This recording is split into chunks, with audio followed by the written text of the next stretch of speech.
of me screaming, rape, rape, rape.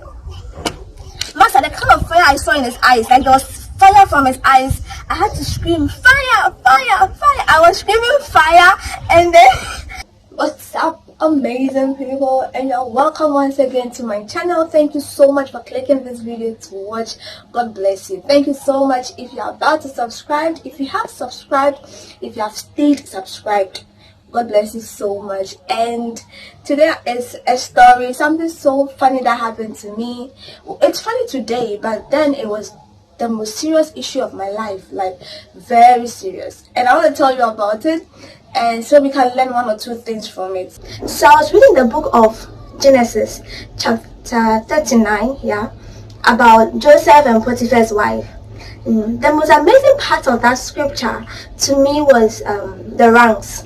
You know, Pharaoh was the president as of the time, and then Potiphar was his official, and Joseph worked with Potiphar, so he worked for an official. So when all this scandal came, and then he was sent back to prison, and he found favor before the prison guard, then he got access to Potiphar's Pharaoh's house. That was amazing. That was amazing. Whenever you go through something, like, God is ready to lift you up from grace to grace, and all you have to do is keep your trust in Him. The most intriguing part of it that relates to my story was Potiphar's wife, tried to seduce him, and he said no. Now, how many guys out there will say no to free sex? I'm telling you, like this guy said, we have to read that scripture. No, we have to read it. Please, let's read it. I beg you. In Genesis chapter 39, I'm just going to read from verse 5. Now, let's take it from verse 4. Okay, it says that Potiphar was pleased with him and made him his personal servant. So he put him in charge of his house and everything he owned. From then on, because of Joseph, the Lord blessed the household of Egyptians and everything that he had in his house and in his field. Potiphar turned over everything he had to care of Joseph and did not concern himself with anything except the food he ate.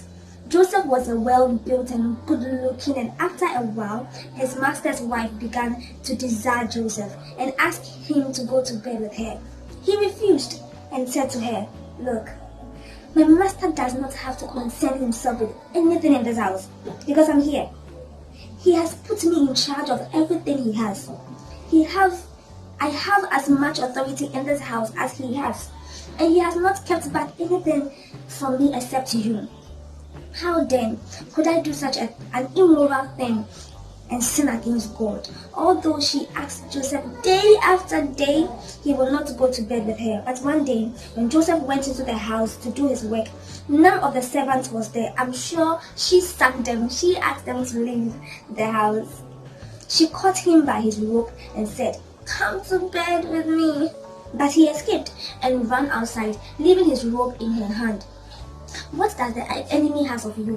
What have you given to the enemy? Is it part of your life? Is it part of your body? Is it your money? Is it your property? What does the enemy has of you that the enemy is going to use it against you?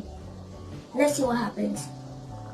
When she saw that he had left his robe and had run out of the house, she called to her house servants and said, "Look at this. This Hebrew that my husband brought to this house is insulting us. He came into my room and tried to rape me, but I screamed as loud as I could.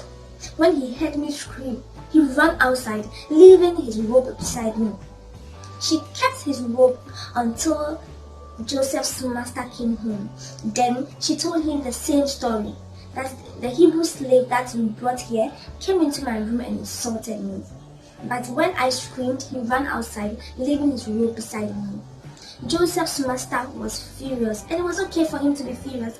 Sometimes people get angry over you for nothing. You don't know what you have done. They don't even wait for you to explain or tell your story. They just get angry, and it's okay. Because if they don't get angry, how will God uplift you? If they don't get angry with you, how will God move you to a different level? So his master was so furious, and he had Joseph arrested and put him in prison where the king's prisoner was kept. and there he stayed. But the Lord was with Joseph, and he blessed him so that the jailer was pleased with him. You know, sometimes you can be going through the toughest time in your life, but when you are still consistent with God, when you are still focused on God, when you are still praying, and God is with you, my goodness, and God is with you, you have nothing to worry about. Because Bible says that even in prison, he was still blessed. Now, he said that the jailer put Joseph in charge of all the other prisoners and made him responsible for everything that was done in the prison.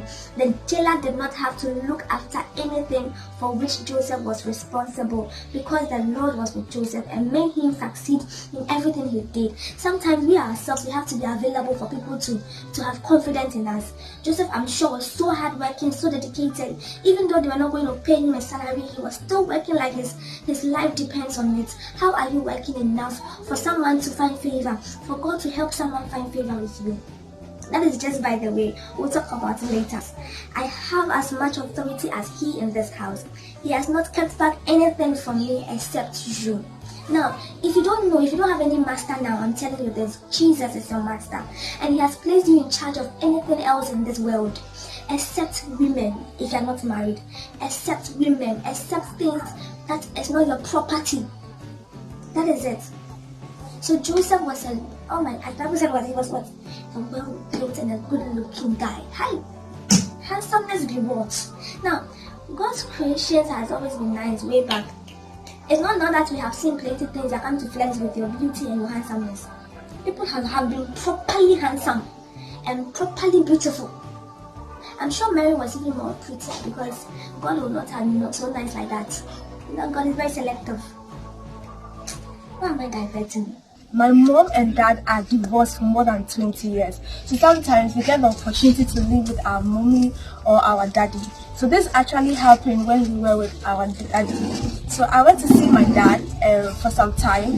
You know, I went to see him and we had this family friend over. So I do go there to say hello or hi. So one day when I was done with secondary school, I just went to tell them, yay, I'm done with school. And when I got there, his son was alone in the house, and mind you, the guy was so nice, he was so cute, so good looking, tall and all that, but he wasn't my kind of guy, like, for the record. Now, I got there and he said, can you come in, let's watch a movie and all that. I was like, okay. So we got in, we were watching one boring action movie like that, but the issue was, this guy was crawling like a snake, like he was getting closer to me. I was like, you know, when it happens, he asks silly questions.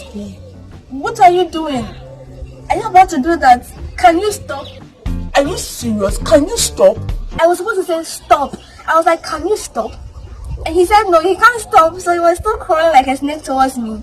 And I knew my life was at stake. I knew I had to scream for help because he was so strong. I didn't know what to do.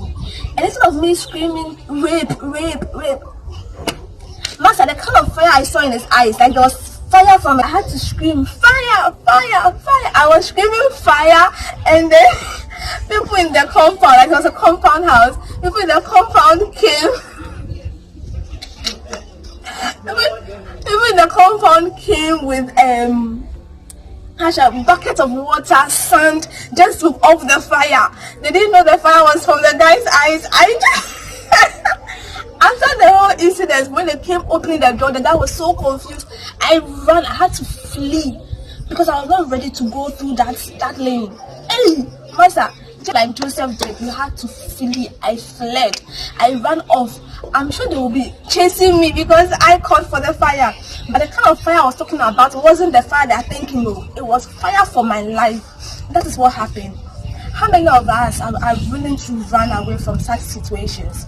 How many of us are willing to say no to such things? Maybe you can still say no to it, but the best thing to do is don't even put yourself in that position for someone to take advantage of you. Don't. My story was from rape to fire. I couldn't say rape, I said fire, and the fire was from somebody's eyes. The enemy presents such opportunities for us, thinking it's an opportunity for you to have fun, to do this, to sleep and all that. Bible said Joseph fled, he vanished. In fact, I pray you don't find yourself in such position. Please. Because maybe you will not say fire. Maybe you will say rape. And maybe you will not need water. Please don't forget to subscribe to my channel. Don't forget to comment. Don't forget to like.